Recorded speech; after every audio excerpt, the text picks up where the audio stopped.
السلام علیکم ورحمۃ اللہ۔ آج ہم سورہ بقرہ کا چھٹا رکوع شروع کریں گے آیت نمبر 46 سے۔ اعوذ باللہ من الشیطان الرجیم، بسم اللہ الرحمن الرحیم۔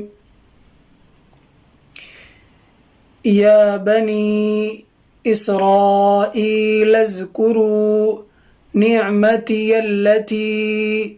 انعمت علیکم انی جب حمزہ نون زبر ان، نون یا زیر نی، انی نون مشدد کے اوپر اور میم مشدد کے اوپر، یعنی جس نون کے اوپر تشدید ہوتی ہے اور جس میم کے اوپر تشدید ہوتی ہے وہ تھوڑا اس میں غنہ ہوتا ہے،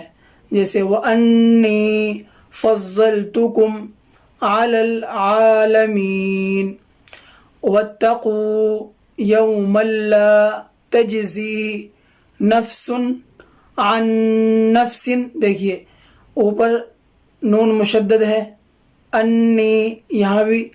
عین نون زبر عن، یہ نون نہیں پڑھا جائے گا بلکہ یہ والا پڑھا جائے گا، عن نفس شیئا ولا يقبل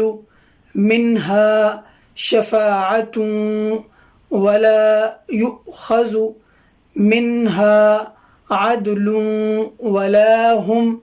ينصرون وَإِذْ نَجَّيْنَاكُمْ من کاف میم پیش کم،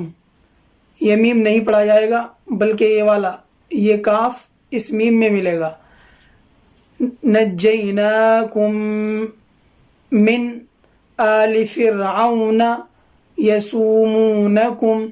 سوء العذاب، سین واو پہ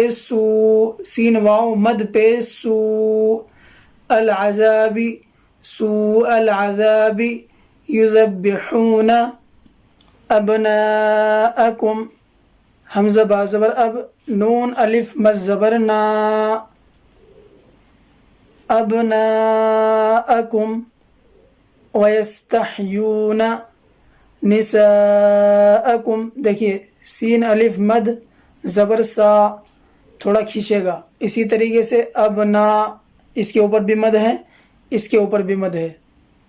یہ دونوں کھینچ کر کے پڑھے جائیں گے، نساءکم وفی ذالکم بلاء۔ دیکھیے یہاں پہ میم مشدد ہے، با زبر با، لام الف مد زبر لا، بلا، حمزہ میم دو پیش بلاء، میم را زیر مر، بلاء من ربکم عظیم، صدق اللہ العظیم۔